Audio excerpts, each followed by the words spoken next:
Hello friends, and welcome back to another video. So today I thought that I would show you guys my Kindle and do a quick review, my opinions on the Kindle.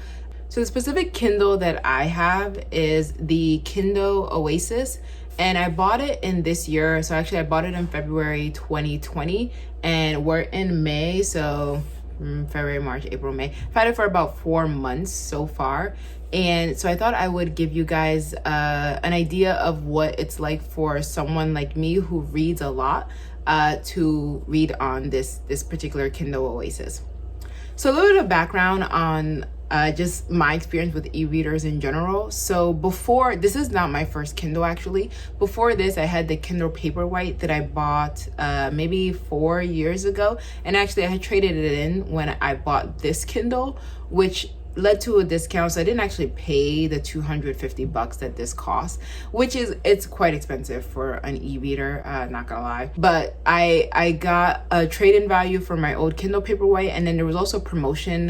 There was I think it was a 20% discount for upgrading to a new Kindle if you were trading in a previous one. So it was on top of the trade-in, or it was $25, I believe that's what it was. Yeah. All told, I paid $215 for the Kindle. That's before tax, of course, and it also does not include this case. So I thought that was pretty good. It was $50 less than what it retails for at $275 about on Amazon's website. So first, I'll talk about the differences between reading on, say, a Kindle and some other devices that you might actually have.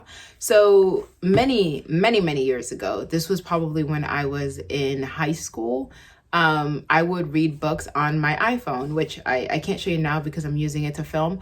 But the iPhone, the Books app, there were lots of free books on there. So I would just download those and read books on my iPhone.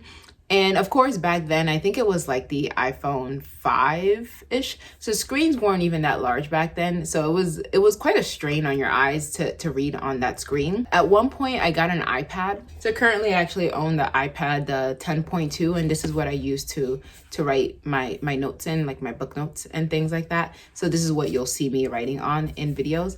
And this wasn't the iPad that I had when I was reading on iPads. It was maybe the iPad 3rd generation that I bought in college and gave away many years ago. The improvement with the iPad was that the screen's much bigger. But again, it's a screen. So it's like a computer screen and there's glare.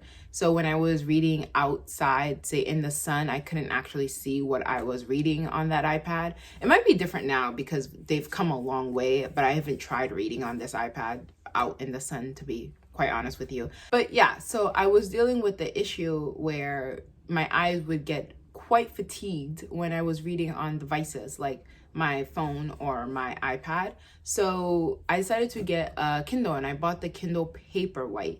And I bought that, like I said, I think 4 years ago, and it costs, I don't think the costs have changed much. It was about $100, except you can always hold off and wait for sales. So I know that's not what I paid for it. I always wait for sales on these devices before I buy them. My experience with the Kindle Paperwhite was quite good. I really enjoyed having my Kindle Paperwhite.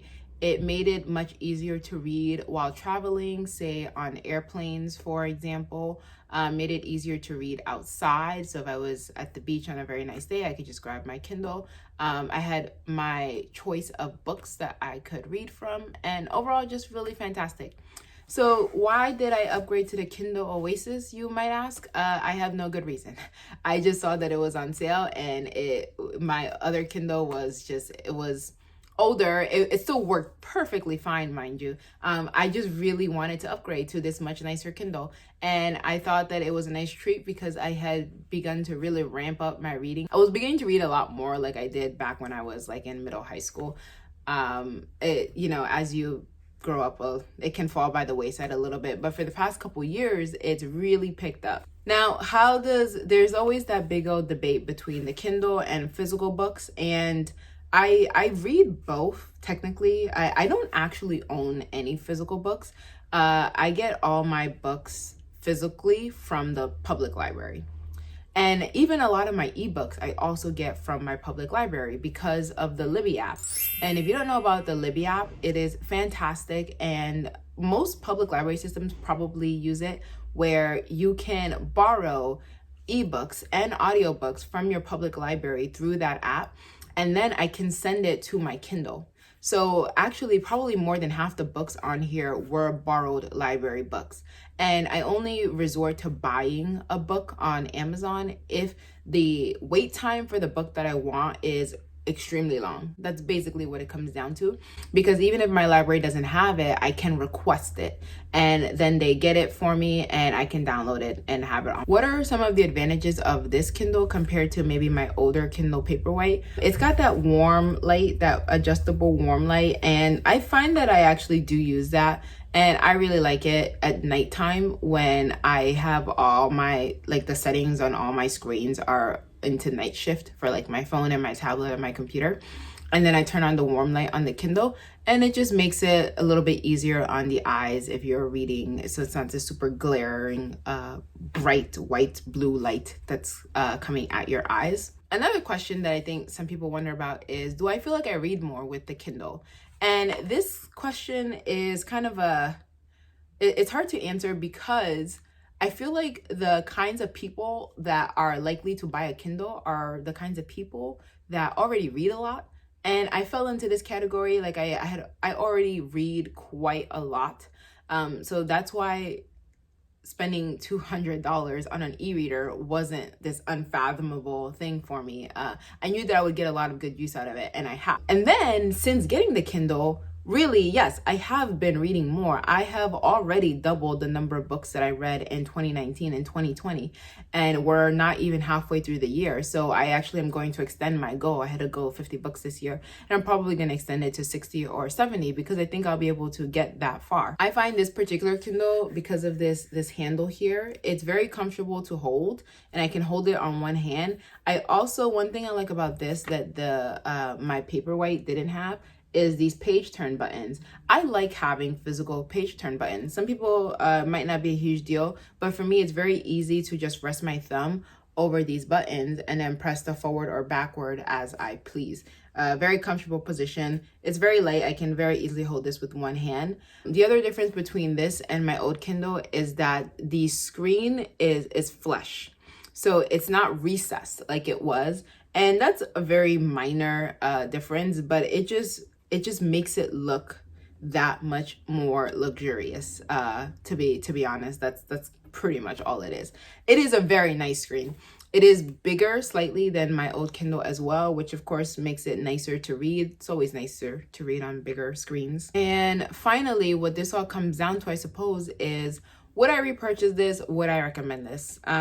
Yes, I would definitely repurchase a Kindle. So if anything were ever to happen to this, I would definitely get another Kindle. I'm not sure that I would, moving forward, be without a Kindle ever again. I think that it was an excellent investment, and I use it almost daily. I at some point I read at least a little bit every single day, whether it's for entertainment purposes, like my fiction books, which you'll see there's quite a few on here, or if it's for learning, so my nonfiction books. And would I recommend it? Yes, I would. I don't think you need this Kindle Oasis in particular. No one needs a $200 e-reader. There's the base level Kindle and the Kindle Paperwhite. The Kindle Paperwhite is probably the best deal of the three, especially if you can get it on sale. Usually you can get it for 10, 20 bucks off whenever Amazon is running sales on their devices. It was my first Kindle, and it's a good Kindle. It does everything that this one does. The only difference is it doesn't have the warm light or the page turn buttons, and the screen is slightly smaller. This one also, I don't know if you noticed this, but it will, the screen will flip automatically. I can't remember if the Paperwhite does that, but that's handy as well. In the end, it comes down to a personal decision. Do you think that you are an avid reader? I don't think solely buying a Kindle is going to turn you into an avid reader if you weren't one already. But if you are already an avid reader, I think that having a Kindle will supplement and really augment your reading experience for the better. I absolutely love it. And having the Libby app for my public library as well gives me access to so many books and instantly. So if the books are available to download, I can download them immediately onto my Kindle and start reading. And they get returned as soon as their due date comes with no fines whatsoever. Thank you so much for listening to me basically rave about my Kindle. I hope you guys enjoyed this video and this review on my experience with the Kindle. And I hope you'll tune in for more videos as I talk about books and learning and journaling on this channel. It's the direction that I would like to take this. In the meantime, feel free to like, comment, or subscribe if you have anything you want to add. And I will hopefully see you guys again soon. Bye.